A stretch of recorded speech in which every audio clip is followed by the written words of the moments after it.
Hello friends, how are you all. Alright जी, एक ऐसा पॉस्चर जैसे आपका ये वाला नीचे लटका हुआ फैट है और आपका थाइस का फैट है, हिप का फैट है, ये भी कंट्रोल होना शुरू हो जाएगा। सो आप उसके लिए आप हमारे साथ ऑनलाइन सेशन भी ज्वाइन कर सकते हैं 033286959996 पे व्हाट्सएप पे मैसेज करके। आप इस तरीके से इस पोजीशन में आइएगा, पेट को आपने अंदर खींच के रखना है मैक्सिमम, और यहाँ पे आपने अपने दोनों हाथों को इस पोजीशन में रखना है कि आपका शोल्डर और आपका रिस्ट जॉइंट एक पोजीशन में हो।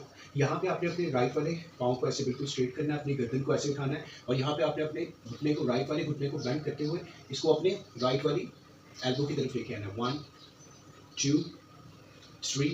इसके आपने 100 टाइम इस तरफ, लेकिन 4 सेट्स में आपने इसको करना है 25 रेप्स के साथ। और फिर इसी तरीके से लेफ्ट साइड पे भी आपने इसी तरीके से करना है। पेट को आपने अंदर की तरफ खींच के रखना है और सांस को आपने नाक से जारी रखना है। तो आप देखिएगा, आपका ये वाला जो नीचे की तरफ आया हुआ पेट, लटका हुआ पेट है, ये आपकी थाइज, आपकी हिप जो है वो टोन में आना शुरू हो जाएगी। इसके अलावा हमारी और बहुत ज़्यादा वीडियोज़ हैं, उनको भी आप साथ देख के फॉलो कीजिए, या हमें फॉलो कीजिए, या हमें ज्वाइन कीजिए।